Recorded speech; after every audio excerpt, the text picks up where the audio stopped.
empezó su ministerio, ¿cuántos años predicó Jesús? 3 años y medio. Pero Jesús empezó su ministerio a los 30 años. Amén. A los 30 años. Y entonces cuando subió con María, su madre, y José a Jerusalén a las fiestas, y cuando se quedó los 3 días, cuando estaba dice San Lucas 2:43, al regresar ellos, acababa de la fiesta, se quedó el niño Jesús en Jerusalén, y que lo supiese José y su madre, y pensando que estaba entre la compañía, anduvieron camino de un día, y le buscaban entre los parientes y los conocidos, pero como no le hallaron, volvieron a Jerusalén buscándole. Y aconteció que 3 días después le hallaron en el templo sentado en medio de los doctores de la ley, oyéndolos y preguntándoles. Amén. Cuando Jesús, el texto que usted me da, cuando Jesús tenía 12 años, Jesús se le perdió al papá y a la mamá y se fue allá. Dice la Biblia que aquellos le preguntaban a él y él le respondía a ellos. Pero según la palabra del Señor, Jesús empezó su ministerio a los 30 años. No podemos decir que fue a los 12 años, porque él no lo empezó antes de haber sido bautizado. Es cierto, él enseñó la verdad, respondió con verdad, le habló verdad a los maestros de la ley, a los rabinos, a los que enseñaban la ley, pero no empezó allí su ministerio. Porque si usted ve de los 12 a los 30, Jesús no está. Si él no hubiera empezado allí, no hubiera parado. Pero él se detuvo porque no había empezado su ministerio. Es como que usted me diga a mí, Jesús empezó en las bodas de Caná. La Biblia dice que aún cuando María le preguntó, ya no hay vino, le dijo, ¿qué hacemos? ¿Qué tengo que ver contigo, mujer? O sea, mi hora no ha llegado, dijo él. Y ya era viejo, pero no había empezado su hora porque él no había sido bautizado. Entonces no pudo haber empezado a los 12 su ministerio. Cuando él empezó fue a los 30 años, hermano. Y predicó por 3 años y medio. Continuamos. En la fila de atrás, ¿quién es? Solo él estaba. Manaquilina. Una pregunta.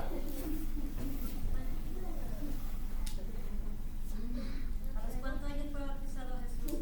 Amén. ¿A los cuántos años fue bautizado Jesús? Por ende, él empezó a los 30, tuvo que haber sido bautizado a los 30 años. Amén. Él fue bautizado a los 30 años. Amén. Siguiente, empezamos, hermano Daniel, pregunta. Todos tienen que tener listas las preguntas. Diga. ¿Cómo puedo evangelizar a un amigo o familiar sin poder ofenderlos o alejarlos? ¿Cómo poder evangelizar a una persona sin ofenderlo O sin alejarlo. o sin alejarlo? Bueno, está un poco fácil. ¿Cómo evangelizar a una persona? Le voy a dar un ejemplo. Si yo me acerco a un amigo que es católico romano, de Roma, amén. No católico, católico de romano, amén. Usted lo primero que tiene que hacer es hablarle de Jesús. Ellos le van a decir que creen en Jesús también. Pero usted háblele del plan de salvación, de Jesús, que no hay vida si no es por medio de Jesucristo. Háblele por medio de eso. Si usted empieza a hablarle de Jesús, de la salvación, que Él murió por nuestros pecados, que Él resucitó, que creemos que está sentado a la diestra del Padre y que el que cree en Él, aunque esté muerto, vivirá, empieza a hablarle de Jesucristo, Él va a querer saber más de la palabra del Señor. Pero cuando usted le hable a un católico, tiene que llevar textos de la palabra del Señor. Es importante que usted tenga escrito los textos de la palabra del Señor antes de poder hablar con esa persona. Si va a hablar con un testigo de Jehová, allí no tenga temorcito, amén, porque es una secta. Allí hable con verdad y fuertemente, porque dicen ser y no son, amén. A ellos no les tenga miedo, igual a los mormones o a cualquier otra secta del diablo, amén. Usted hable la verdad, siempre tiene que tener como fundamento la Biblia. Nunca vaya a llegar a decirle a una persona de esa, es que el pastor dice esto y esto, es que el hermano me dijo esto. No, los argumentos contra los hermanos o que dicen los hermanos, la hermana, eso no vale. A un amigo se le habla, la Biblia dice esto y esto, así, claramente. Amén. Siguiente. Hermano Joel.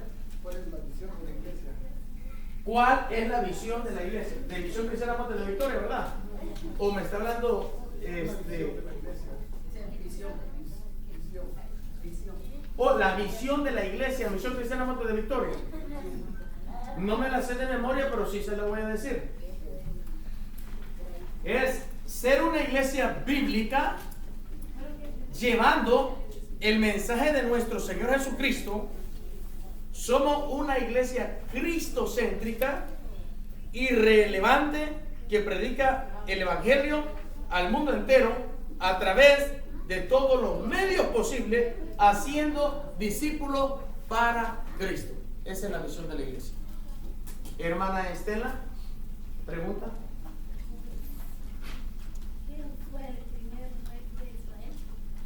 ¿Quién fue el primer rey de Israel? El primer rey de Israel se llamó Saúl. Amén. Él fue el primer rey de Israel. La Biblia dice que antes de los reyes, Jehová había puesto jueces sobre Israel. Amén. Pero los jueces, el pueblo de Israel se cansó de los jueces y dijeron, nosotros queremos rey. Y Jehová escogió o ungió a través del profeta Samuel a Saúl como rey sobre Israel. Fue el primer rey, hermano. Amén. Siguiente, hermano Ezra, pregunta. Preguntas. Todos tienen que tener una pregunta. Yo tengo una. Amén. Wait your turn. ¿Preguntas atrás?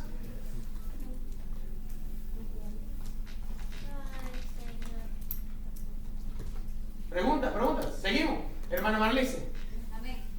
prepárense que ustedes van a hacer una pregunta también. En Génesis 10. En Génesis 10. En Génesis 1:27 dice, y creó Dios al hombre a su imagen, y a imagen de Dios los creó, varón y hembra los creó. En el 1:27, pero ahora más adelante dice, en el 2:18, y dijo Jehová, Dios, no es bueno que el hombre esté solo, le haré ayuda idónea, pero aquí en el 27 dice que creó Dios varón y hembra, pero ¿quién es esto? No es nada de confuso. Podría confundirse una persona, diría yo, que quizás, óigame bien, y lo voy a hacer claro, no lo hago por ofender a la hermana ni a nadie. Y si se siente mal por lo que voy a decir, perdóneme de antemano. Muchas veces nosotros confundimos en este tipo de textos de la palabra del Señor porque nos gusta oír a veces YouTube, Internet, Facebook, predicaciones de falsos pastores o predicadores, que lo hemos oído más de alguna vez. Yo he oído estas preguntas de muchas personas falsas que dicen que Dios creó dos parejas. Primero creó a Adán y a Eva y después, primero creó una pareja y esa pareja, la mujer, se llamaba, ¿cómo dicen? Porque lo dice el Talmud. ¿Cómo se llama la mujer? Amén, gracias a Dios que no se guarda. Y después Dios creó a Adán y a Eva. Y ellos, el fundamento que tienen es este. Entonces, yo les voy a decir lo que la Biblia dice. Cuando la Biblia dice, en el 1:27 me dijo, ¿verdad? Sí, el 1:27 y de ahí el 18. Amén. Denme un segundo. 1:27. Amén. Y el 2:18.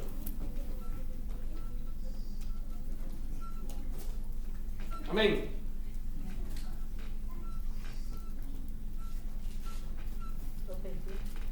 Uno 27. Gloria a Dios.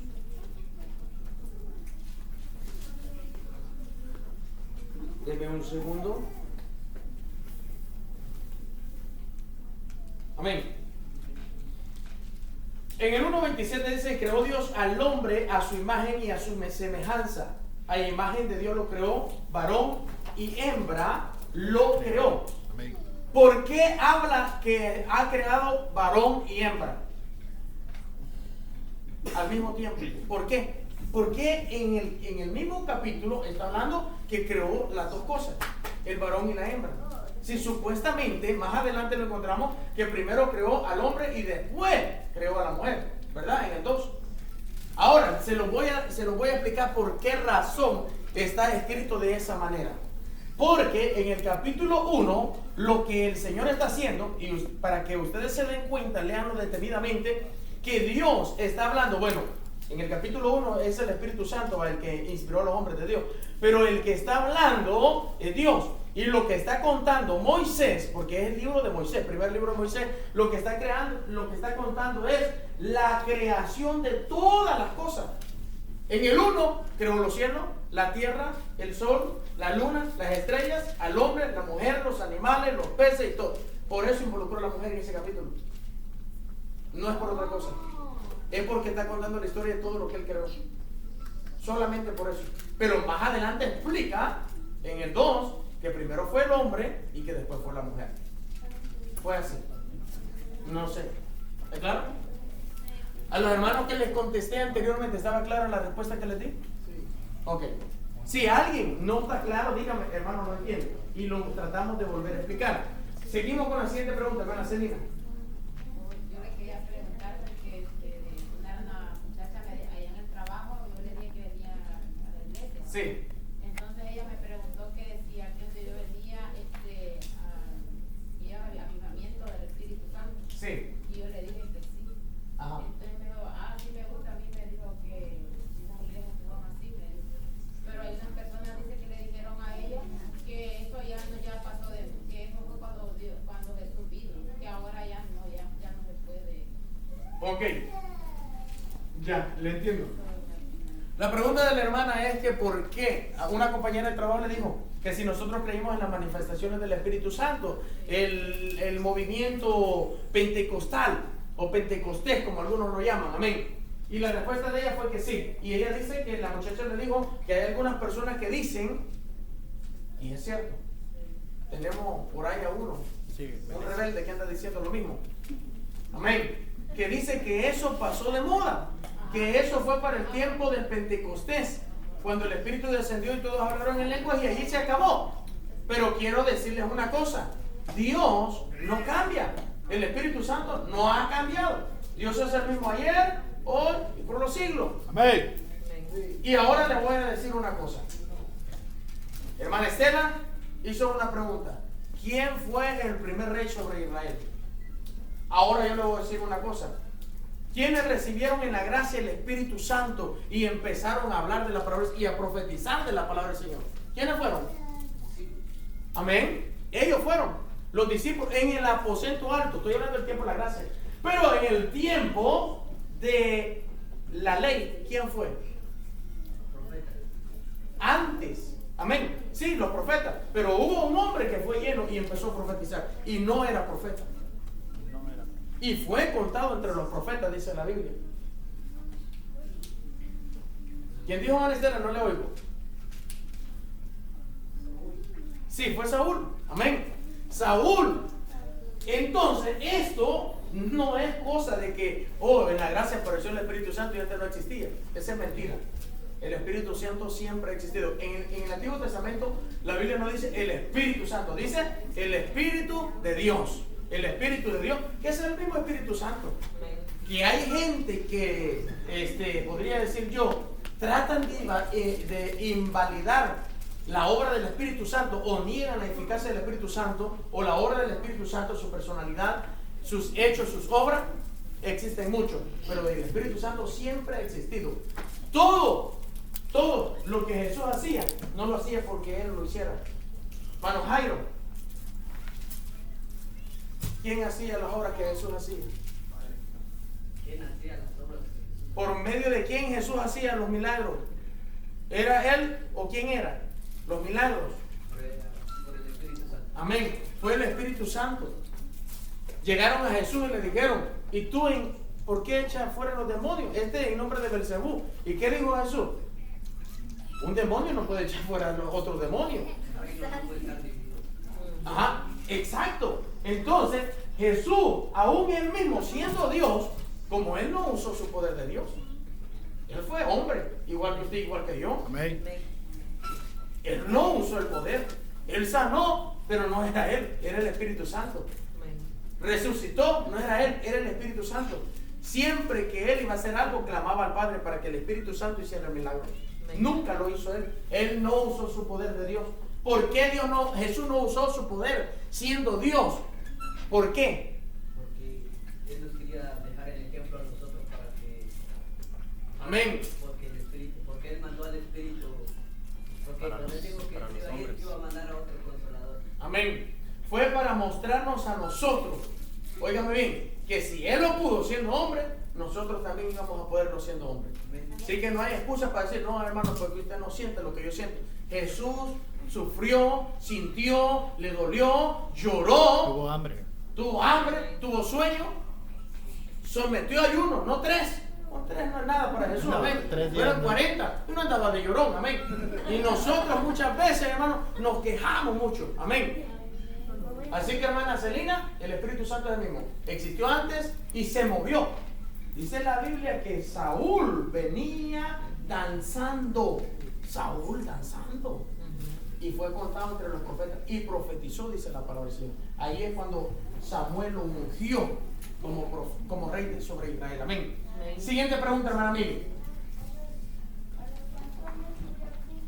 ¿Cómo? A los 33 años y medio. Amén.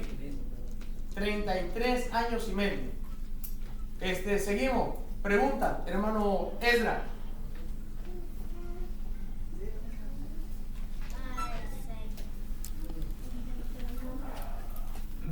¿Deuteronomio qué? 22. Dígame.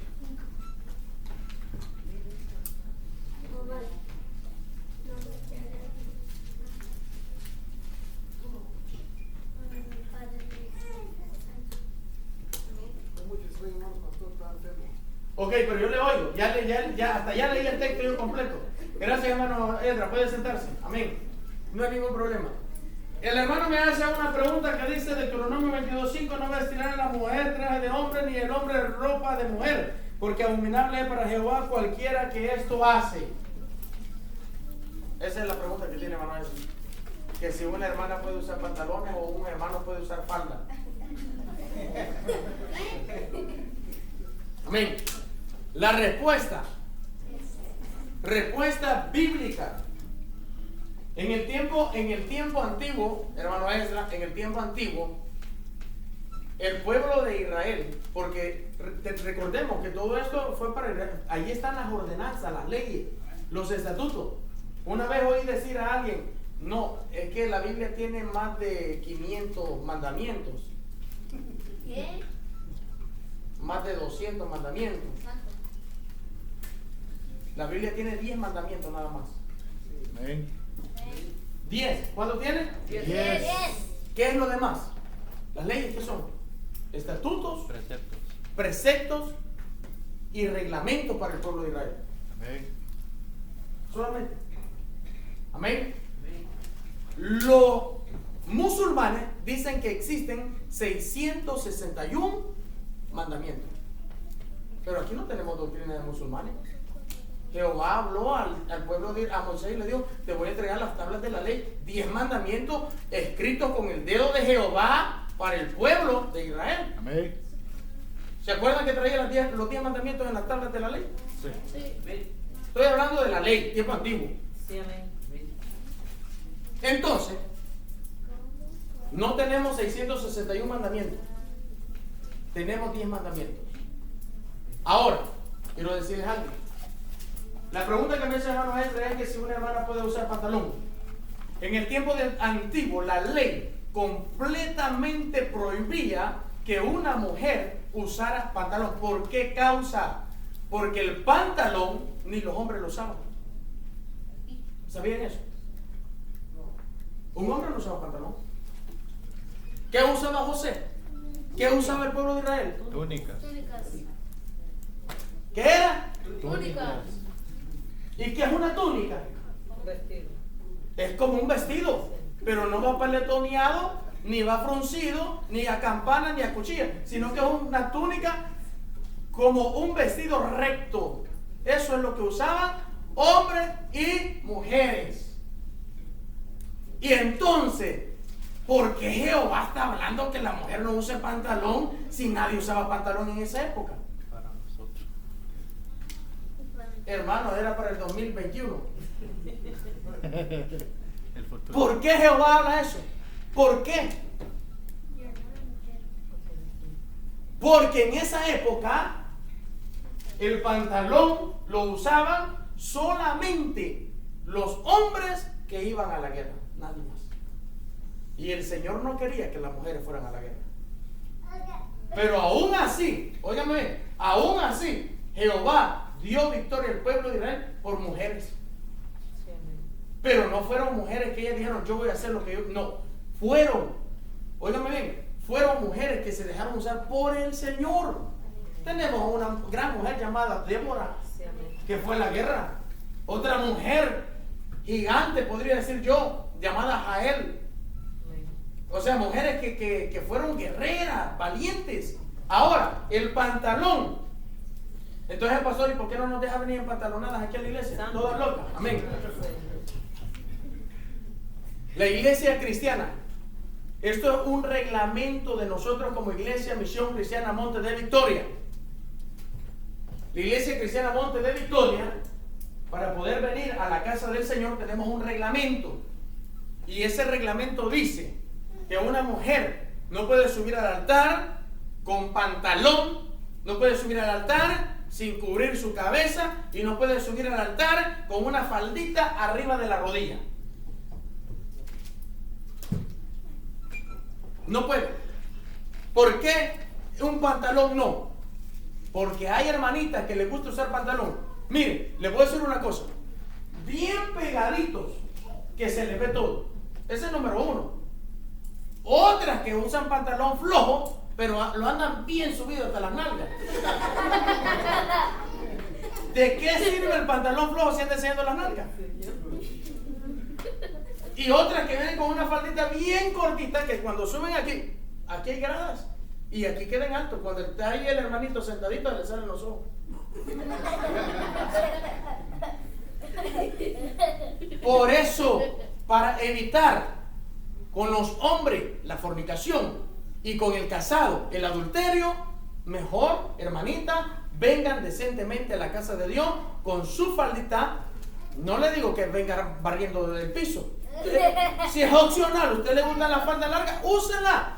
La que usa corto no me critica, la que usa largo, y la que usa largo no critica. No estoy diciendo corto hasta aquí, estoy diciendo corto a la rodilla, porque ahí ya no se ve nada. La rodilla no se ve nada. Amén. Así que evitemos eso. Ahora, yo le podría hacer una pregunta a usted. La Biblia, allí mismo en Levítico dice que en el templo del Señor es prohibido, prohibidísimo completamente, que hayan gradas. Dígame en qué templo cristiano no hay gradas para subir al altar de Dios. Casi todo. ¿Sabía que eso es pecado delante de Jehová? No dice pecado, dice abominación, para que la mujer no descubra su desnudez. Pero no estamos bajo la ley. Por eso es que una hermana en su casa quiere estar allí con su marido o como sea, quiere estar en pantalón y en licra como quiera, esté como usted, como quiera, es su casa, usted paga su renta y esté. Pero si sabe que va a llegar un hermano, quítese esa licra y póngase una faldita decente, no hay ningún problema. Siguiente pregunta.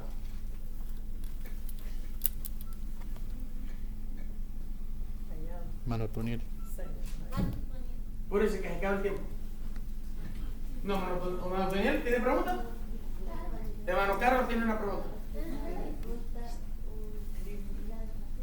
Oigamos.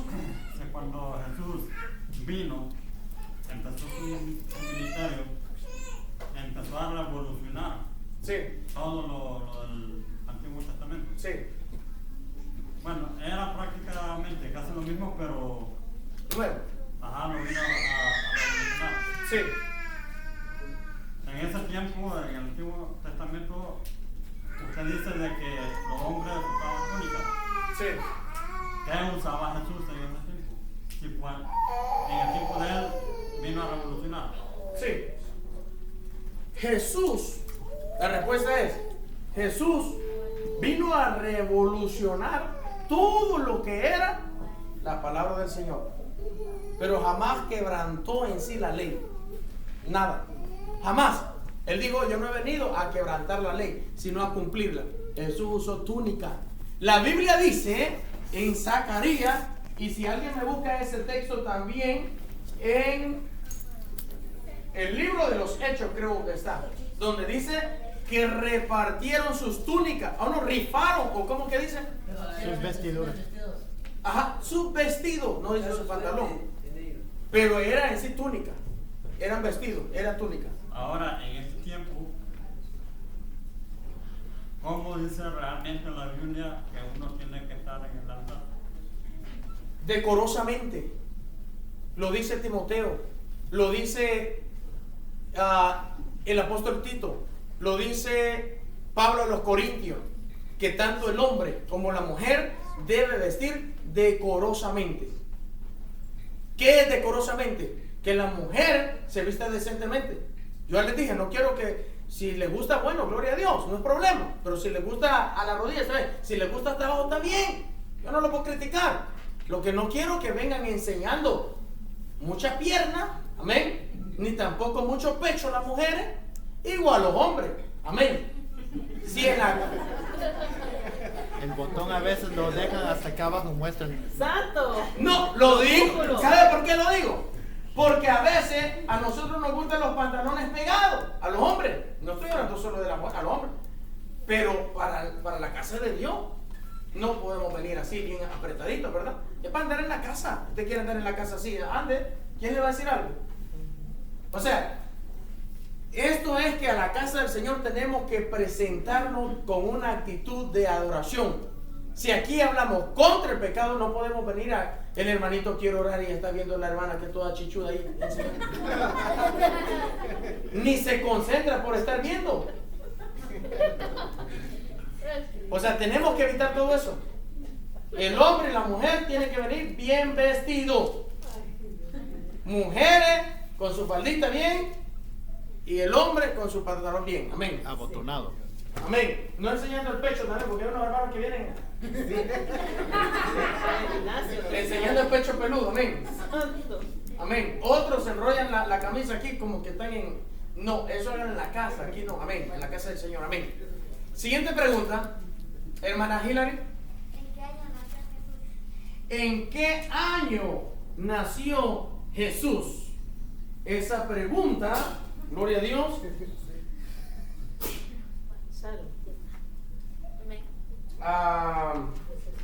Quiero que vayan conmigo al libro de Lucas.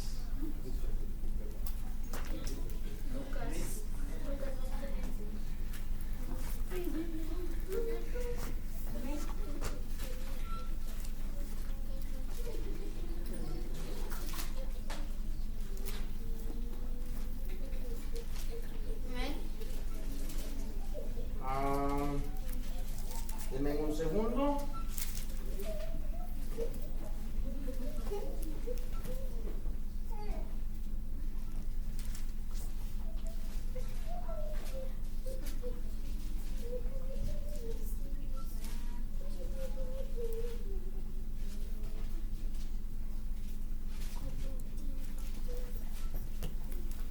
Libro de Lucas, gloria a Dios.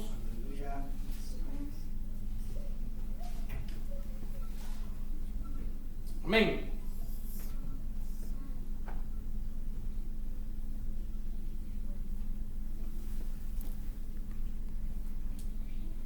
La Biblia dice en el libro de Lucas capítulo 3, en el año 15 del imperio de Tiberio César, siendo Poncio Pilato gobernador de Judea, Herodes tetrarca de Galilea, su hermano Felipe tetrarca de Iturea de la provincia de Traconite y Licianía, tetrarca de Bilinia, y siendo sumo sacerdote Anás y Caifás, vino palabra de Dios a Juan el Bautista, hijo de Zacarías, y él fue por toda la región contigua al Jordán predicando el bautismo del arrepentimiento para perdón de pecado, como está escrito en el libro del profeta Isaías, voz que clama en el desierto. Amén.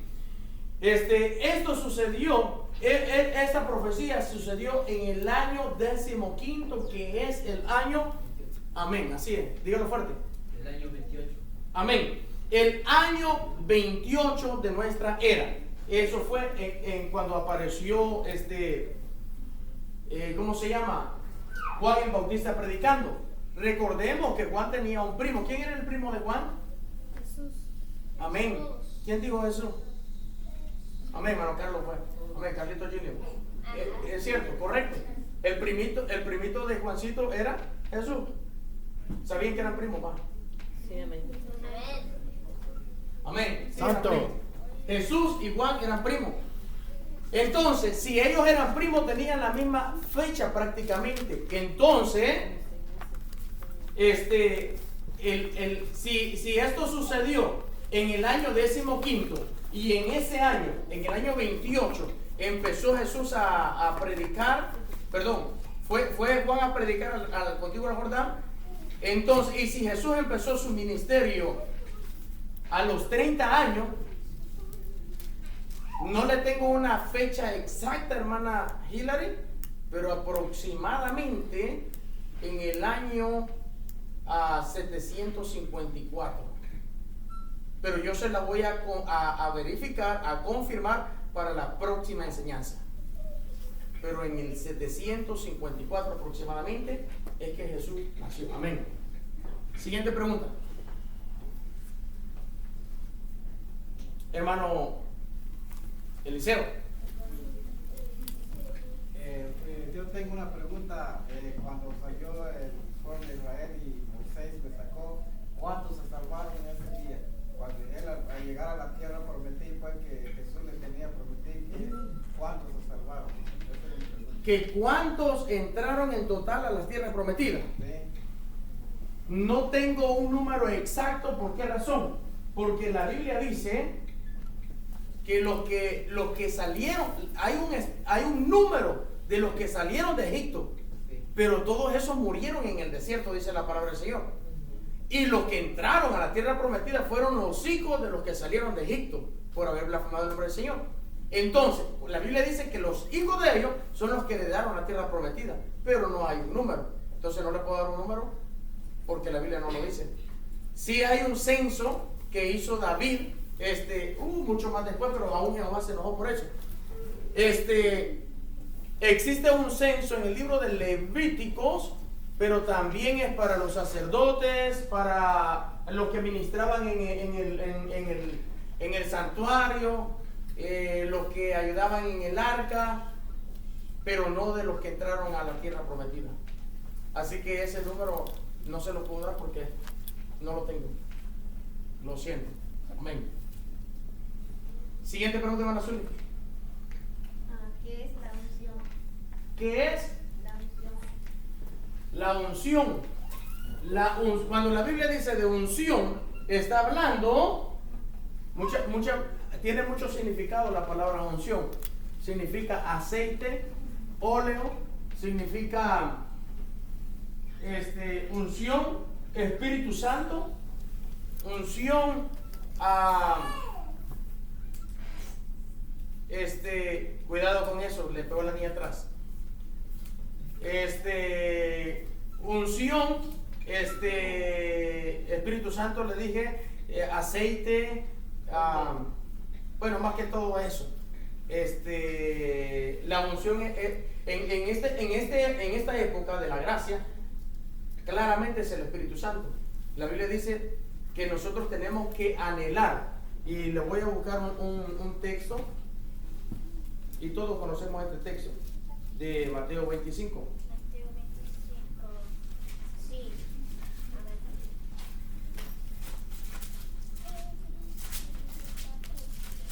ver.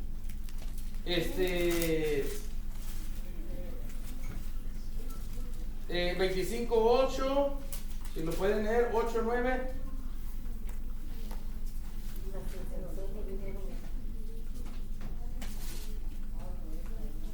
¿Alguien que lo lea? Amén. Y las insensatas dijeron a las prudentes, dadnos de vuestro aceite, porque nuestras lámparas se apagan. Mas las prudentes respondieron diciendo, para que no falte a nosotras y a vosotras, id más bien a los que venden y comprar para vosotras mismas. Amén. Está hablando de aceite, pero símbolo de unción. Yo quiero dar unos textos y quiero que me los busquen rapidito. Así que le voy a dar a unos hermanos unos textos ahorita. Porque les digo rápido porque el tiempo es corto. Uno que me lea Marcos 14:8. El otro Salmos 104:15. El otro Primero de Samuel 16:1. El otro Daniel 9:25-26. Y el último Juan 1:32-33. Así que empiece. Marcos 14:8 dice: está hecho lo que podía, porque se ha anticipado a ungir mi cuerpo para la sepultura. Se han anticipado a ungir mi cuerpo para la sepultura. ¿De qué está hablando el Señor cuando dice ungir? Echar aceite como aceite. Amén. En sí no fue un aceite, fue perfume. Perfume. A él lo ungieron con perfume. ¿Recuerdan a la mujer que lo dio? Con un Sí. alabastro carísimo, perfume de alabastro carísimo. Sí. O como quien diga, un Coco Chanel. Sí. O un Dolce & Gabbana. Amén. Amén. Un buen perfume. Eso es lo que, con eso ungieron al Señor. Con un buen perfume. Hay algunos dicen que es pecado usar perfume. Es del diablo. Siguiente. Ya lo iba a ir a tirar. Nadie buscó textos. Santo. Salmo 109:15. 104. Oh, 104. ¿Dijo 104? Deme un segundo, ahorita lo estoy buscando. Es que mis 4 y mis 9 son iguales. Sí, fue 104:15. 104:15. Léalo, hermano Kevin. Pero dice, ya el vino que alegra el corazón del hombre, el aceite que hace brillar el rostro y el pan que sustenta la vida del hombre. Amén. En el Salmo 104:15 está hablando también acerca de la unción. Y dice la palabra del Señor. Perdón. El vino que alegra el corazón del hombre y el aceite que hace brillar el rostro. El pan que sustenta la vida. Cuando dice la Biblia, en el 15, el aceite que hace brillar el rostro, ¿por qué está hablando de que el aceite hace brillar el rostro?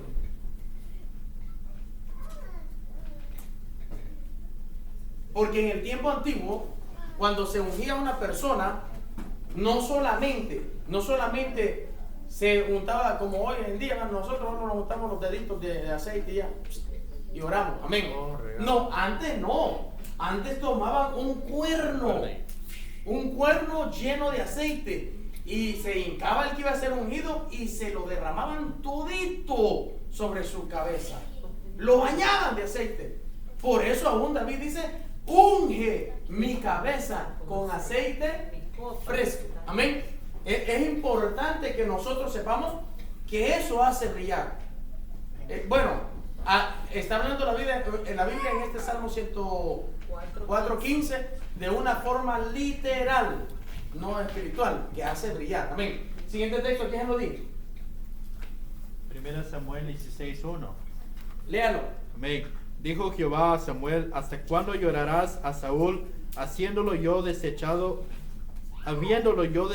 para que no reine sobre Israel? Llena tu cuerno de aceite, y ven, te enviaré a Isaí de Belén, porque de sus hijos me he provisto de un rey. Amén.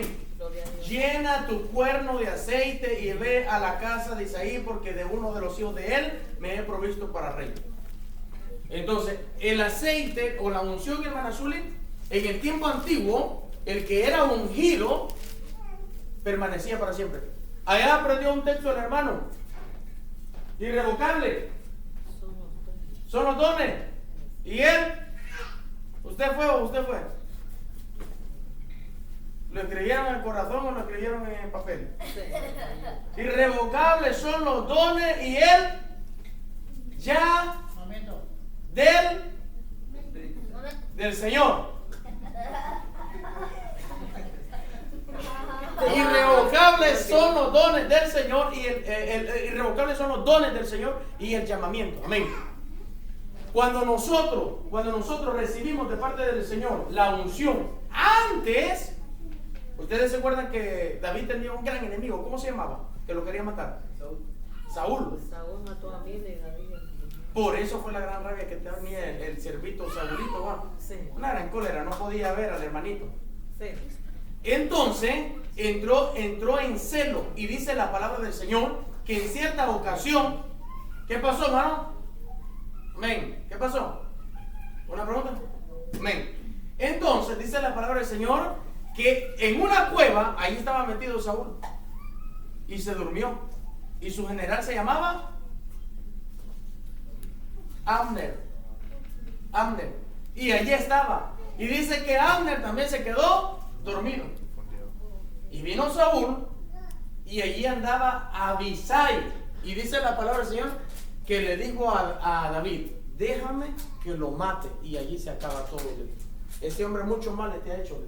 Y dice la palabra del Señor que David le dijo a Abisai, no lo toques. Guárdeme Jehová, le dijo, de tocar al ungido del Señor. ¿Por qué dice David al ungido del Señor? Si Saúl era un gran perverso, Jehová lo había desechado, Jehová se había apartado de él, Sí. había hecho lo malo delante del Señor, quería matar a David. Y David dice, guárdeme Jehová de tocar al ungido del Señor. ¿Por qué? Samuel lo había ungido. Porque Samuel lo había ungido. Él había sido, cuando se le vaciaba el cuerno del aceite, simbólicamente recibía una unción de parte del Señor. Y esa unción nadie la podía quitar. Nadie. Entonces, aunque pecara, pero era ungido. Aunque fuera blasfemo y malo, pero era ungido. Y nadie lo podía matar, nadie lo podía tocar, porque era ungido, aunque estuviera en pecado. Por eso David tuvo muchas oportunidades de matar a Saúl, pero no lo hizo, porque había sido ungido. Pero qué triste, que hoy en día muchos de nosotros que tenemos la unción del Espíritu Santo, pero matamos a otros que tienen supuestamente también la unción del Espíritu Santo. No supuestamente, que tienen la unción del Espíritu Santo. No tenemos nosotros misericordia. Los vemos de menos, los tratamos de menos. Tenemos que valorar. Muchas veces, mire, yo le voy a decir, este problema más que todo se da entre pastores. No sé si se ha dado cuenta que los pastores les gusta hablar de otro pastor. ¿Se ha fijado de eso? Sí. Sí. Amén. A los pastores les gusta hablar de otro pastor. Sí. Amén. Nadie dice amén. Pero es cierto. No sabe. A los pastores les gusta hablar de otro pastor. Sí. Y dicen que este pastor predica esto a las ovejas, que este pastor le enseña esto a las ovejas, que este pastor dice esto a las ovejas. Pero ¿sabe qué? Le voy a decir una cosa. Un pastor es puesto delante de un rebaño y va a entregar cuentas delante del Señor de lo que enseñamos al pueblo del Señor. Pero ¿qué le importa a otro pastor de ella venir a regañar a este? ¿Qué le importa? No le importa nada, ¿va? Así es, no le importa nada. Entonces, nuestra obligación, si yo voy a regañar a otro pastor, pero que haya salido de aquí de la misión, si yo voy a poner en Maicillo y a otro pastor para el de aquí, amén. Un pastor que salga de aquí no va a ser a otro de otra iglesia, amén. A veces nosotros tomamos los ejemplos pero dentro de nosotros, y yo muchas veces he hablado con ustedes y últimamente, más que todo con algún par de hermanos por ahí, amén. Y sí les he enseñado y les he dicho, porque me han llegado para pastor y esto es bueno, pastor y esto es malo, pastor y esto me enseñaron. Y ahí venimos hablando con hermanos Joel, amén, de algo que prácticamente así, clarito se lo digo, satánico, y ellos practicándolo. Entonces, una práctica satánica. Y yo cuando él me dijo, yo me quedé hasta helados, me cambié de color, dijo un hermano, fue la única vez que fui blanco, ¿va? Pero igual, me quedé así, la única vez que fui güerito, amén. Pero mire, me quedé asombrado y le dije, no, Cuando me dijo de esto, yo dije no. Y yo le dije al hermano, este no es pastor. Y yo se lo dije. Porque también no podemos llamar pastor a alguien que haga algo contra la palabra del Señor. Y a eso que están haciendo es práctica satánica. Y eso no es de cristiano. Yo no puedo llamar hermano. Puedo llamar a un hermano de otra iglesia, a hermanas de otra iglesia, que yo sepa que son cristianos. Pero gente que practica cosas de brujería, de agorería, no son mis hermanos. No son mis hermanos. Y a eso sí les digo claro. No es pastor, no es hermano, no es hermana, no es evangelista, no es porque no es. Hijo de Dios. Amén. Eso es lo que son. Bueno, no voy a seguir con el tema de la unción, pero ahí tiene un par de textos. En el antiguo tiempo, la unción se le daba a los profetas, a los sacerdotes, a los reyes, a ellos se ungía. En el tiempo presente, la unción ya no es para sacerdote, para sacerdote, para reyes, sino que la unción es para todo aquel que ha recibido a Cristo en su corazón. Libro del profeta Isaías, Manazuli, capítulo 61:1. Ahí dice: el Espíritu del Señor Jehová es sobre mí, porque me ha ungido el Señor y me ha enviado a predicar. 61:1 hasta el 5, léalo. Amén. Isaías 61:1 al 5. Ahí va a dar cuenta de qué es la unción. Si usted tiene la unción del Espíritu Santo, va a poder predicar, va a poder hablar y hacer grandes cosas. Si la tiene. Y si no, va a ser cobarde y no va a tener valor de poder enfrentarse a nada. Amén. Siguiente pregunta. Hermano Daniel. ¿Cuántos apóstoles han habido? ¿Cuántos apóstoles han habido? La Biblia habla de 12 apóstoles, hermano Daniel. De 12. 10 más 2, 12. Amén. De 12. Pero en medio de los 12 había uno perverso que se llamaba Judas. Amén. Judas se llamaba. Y este Judas es el que entregó al Señor, pero también él era contado dentro de los 12 apóstoles. ¿Quién sustituyó a Judas? Pablo. No.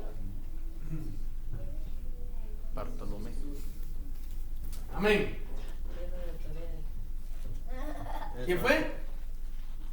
Queda de tarea de... No. ¿Quién sustituyó a Judas? ¿Quién? Señor. Ay, sí. Llamamiento le voy a salir haciendo, ¿sí? Ya lo voy a hacer que pase para que acepte otra vez a Cristo. Y lo voy a tener que ir a bautizar otra vez. Amén. En el libro de los Hechos dice quién fue. Amén. ¿Ya lo vieron?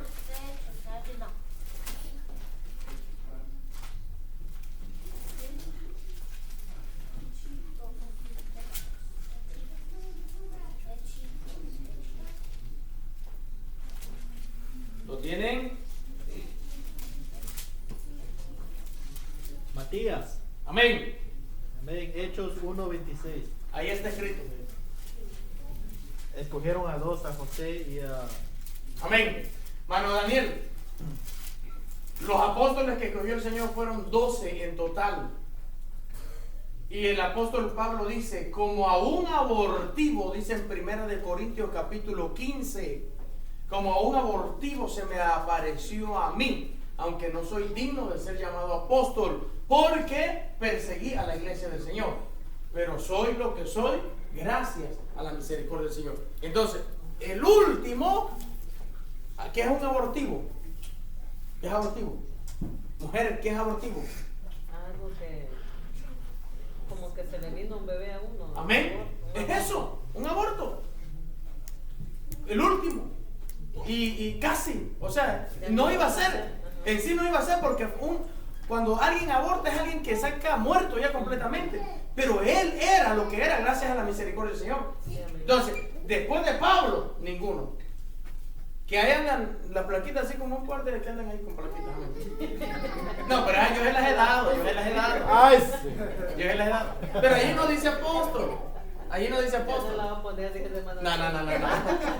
Estoy bromeando. Reverendo. Amén.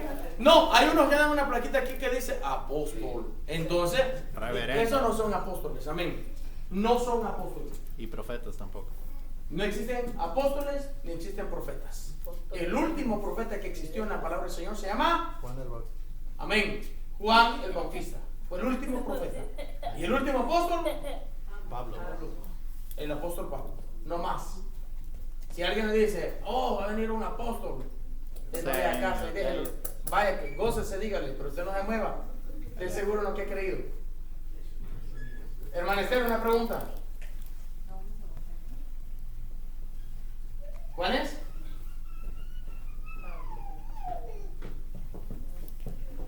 No le escucho.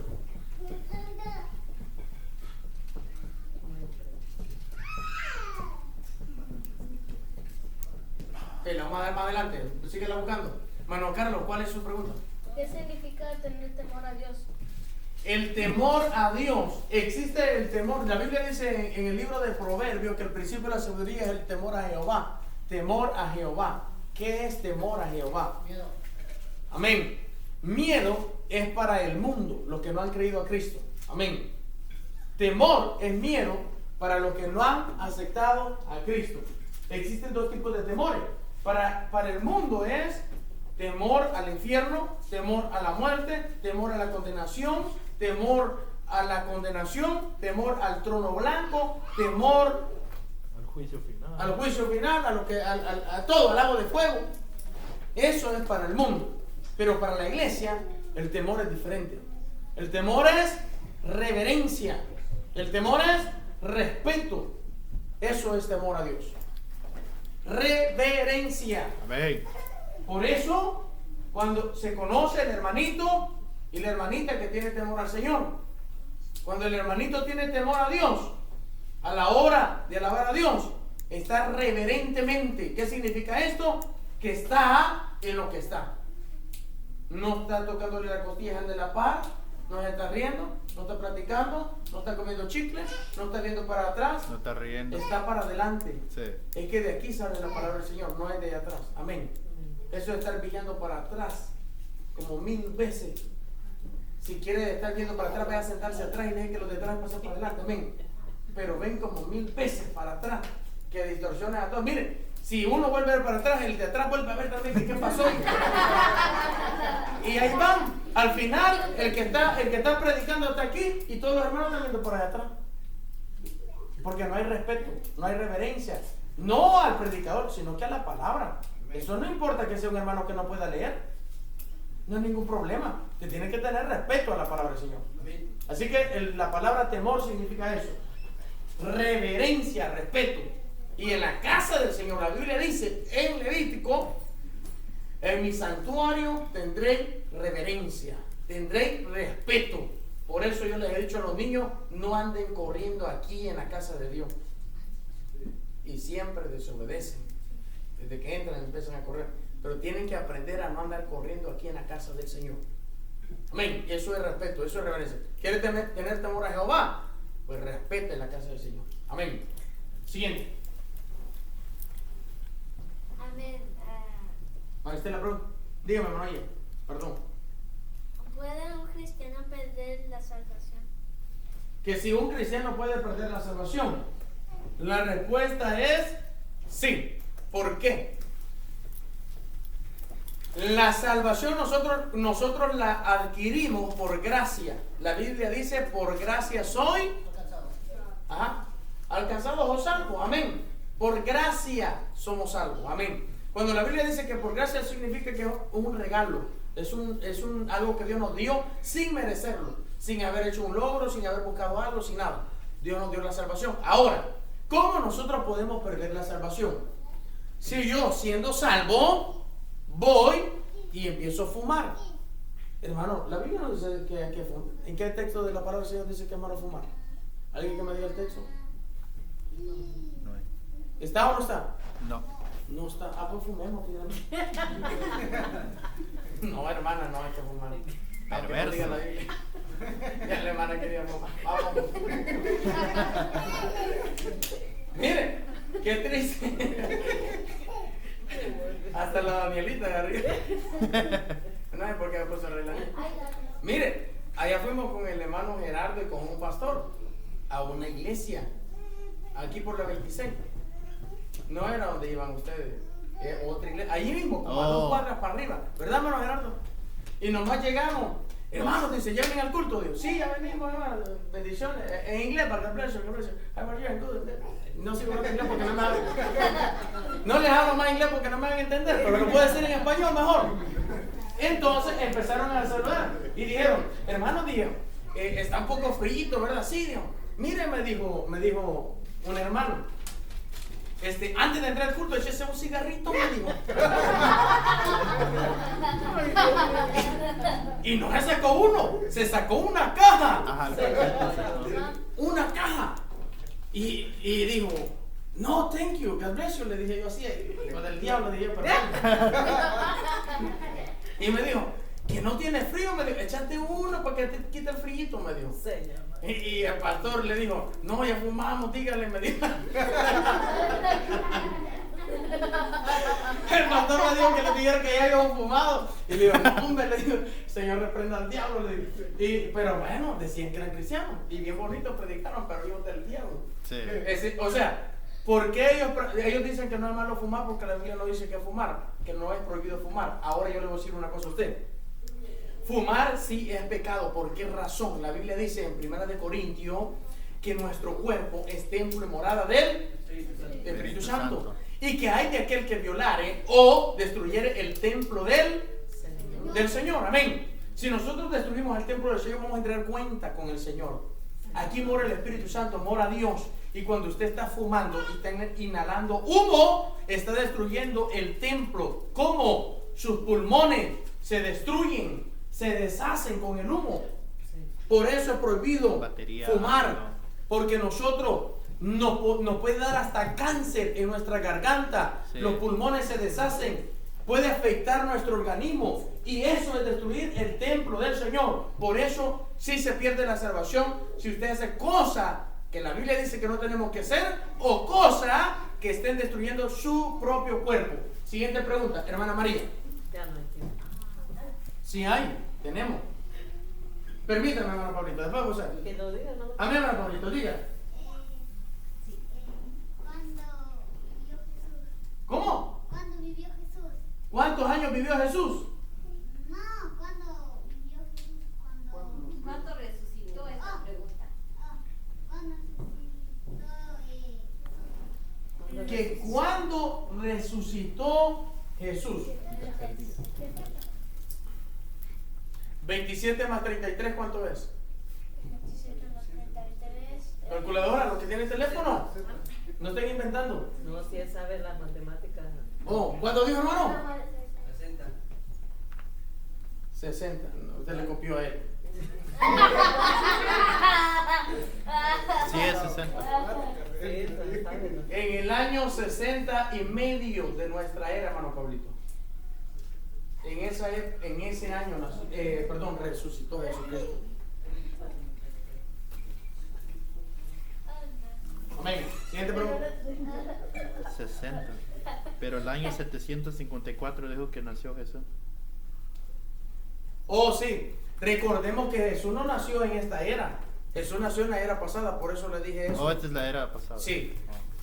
No me revuelvo la salsa. Amén. Siguiente pregunta. Antes de Cristo. Oh, sí, antes de Cristo. Y este año que le estoy dando es después de Cristo. Amén, perdón. Siguiente pregunta. Hermano Misael, ¿cuál es el plan de salvación? ¿Cuál es el plan de salvación? El plan de salvación es simple y sencillo que todo aquel que creyere, todo aquel que crea que Jesucristo es el Señor, será salvo. Eso es. Creer, bautizarse, perseverar hasta el fin y va a ser salvo. Plan de salvación es que toda lengua confiese que Jesucristo es el Señor. Amén. Siguiente pregunta, hermano Gerardo. Amén, santo.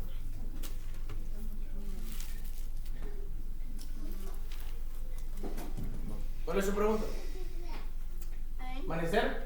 ¿Su pregunta? ¿Hermano Gerardo? Tiene el debate. Está fuerte la pregunta. Hermano Wilson, pregunta. Dale, hermano. Ya que tengo aquí los aguados ahorita. Lo primero es católico o el cristianismo? ¿Cómo? ¿Quién existió primero, el católico o el cristianismo? El cristianismo, y lo acaba de leer usted en Lucas capítulo 3. Lucas capítulo 3, allí dice que fue el cristianismo en el año 15 del imperio de Tiberio César, año 28 de nuestra era. En la radio hay una alabanza, pero como no escuchan la radio, ni cuenta se dan. En el año 28 la historia comenzó de un hombre que obedece lo que Jesús mandó, ¿verdad? Ahí está. Fue en el año 28. ¿De dónde nace el catolicismo? El catolicismo nació del Imperio Romano. El Imperio Romano es el que mezcló, después de la Santa Inquisición, mezcló el cristianismo con la política. Por eso Roma tiene mucho poder, y la Biblia lo dice en el libro de Daniel, que es un imperio y es el antepenúltimo antes de que venga Cristo. Amén. Bueno, Gerardo, su pregunta. Amén. De la plática de ayer, ¿los dinosaurios existieron? Señor, Amén. Que si los dinosaurios existieron, dice el hermano. La respuesta es sí. ¿Cuántos leyeron el texto que les dejé en el libro de Job? ¿De qué animal hablaba ahí? De la serpiente. ¿De una serpiente y de qué más? Del dinos.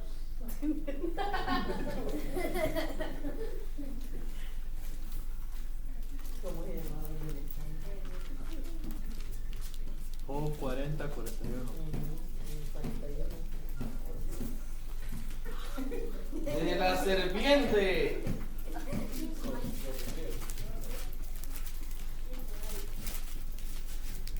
Y también de Barney, dijo. ¿Quién dijo de Barney? No es Barney. Amén. En el versículo 15, capítulo 40 de Job, dice, ahí está hablando de los dinosaurios.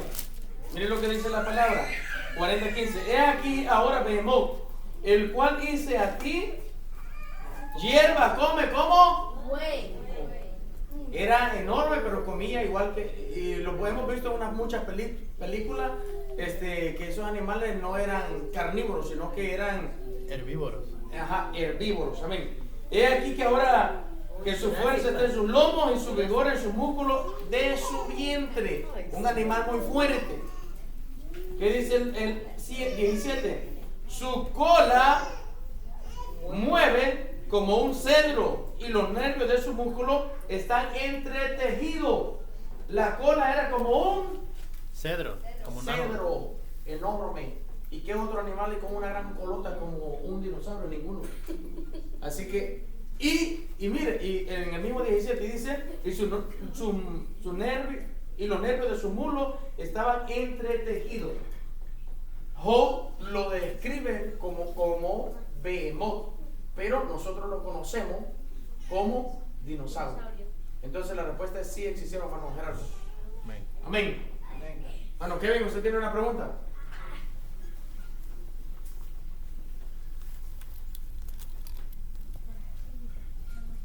La última.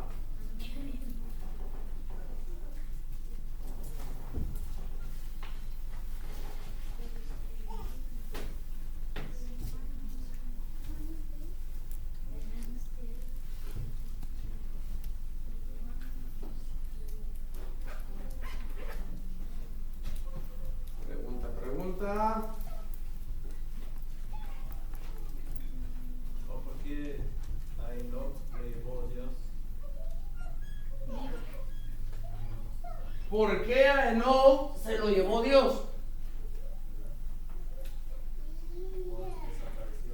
¿Por qué Enoch desapareció?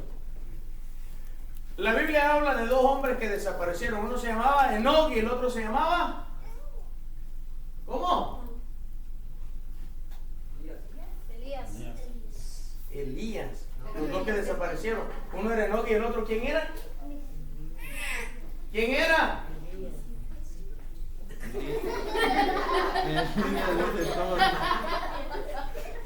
¿Quién era el otro hombre que desapareció, hermanitos?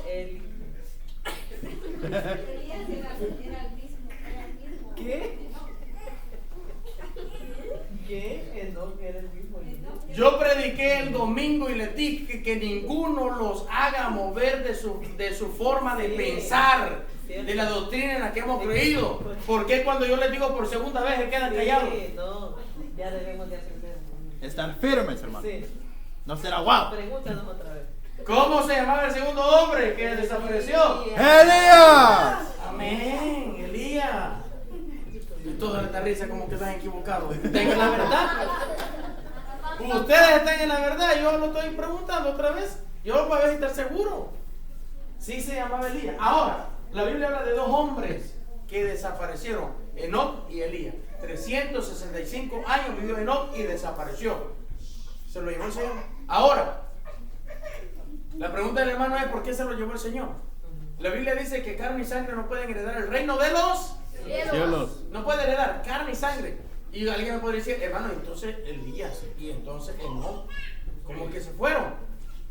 Yo le podría decir a usted: oh, el Señor los levantó y se los llevó así y ya, se acabó. Pero la Biblia dice, y la Biblia no se puede contradecir, si la Biblia dice que carne y sangre no puede heredar el reino de los cielos, eso significa que ellos fueron transformados. A la hora de subir, ellos fueron transformados. Que no conocieron muerte, eso es real. Pero la Biblia habla en el Nuevo Testamento, en el libro de Apocalipsis, capítulo 11, de dos olivos o de dos testigos. Amén. Y estos dos descienden a Jerusalén a predicar el evangelio con señales, prodigios y todo. Amén. Hay muchos que dicen que no son ellos, pero yo estoy seguro y sigo creyendo que son ellos, que es Elías y Enoc, que descenderán a predicar el evangelio, porque hombres como ellos, que fueron levantados completamente así como estaban, en cuerpo y sangre y transformados, creo que no hay. Amén. Dígame. Cuando Jesús fue a orar a la medianoche y se le apareció Moisés y Elías, ¿es el mismo Elías? Sí, es el mismo Elías. Él fue llevado al cielo, igual que no. Entonces, hermano Kevin, la respuesta es: ellos fueron llevados. Mi punto de vista es este, que ellos fueron llevados así como estaban para ser enviados en el tiempo final a predicar el evangelio. Elías y Enoc. Apocalipsis 11. Amén. A todos se les contestó. Ok. Este es el deber que les queda. Me van a enviar a mi número de teléfono, en WhatsApp o un mensaje regular, todas las preguntas que hicieron toditos los hermanos. Santo Dios. Usted me manda todas las de todos, ella las de todos, usted las de todos, a ver si estuvieron atentos. Amén. Nos vamos a finalizar porque se despide. Gloria a Dios. Si no las anotó, no las escribió, pues llámele por teléfono al hermano y pregúntele qué preguntó el pastor. Oh, entonces sí se vale copiar. Amén. Finalizamos este estudio pidiendo rodillas en nombre del Padre y del Espíritu Santo.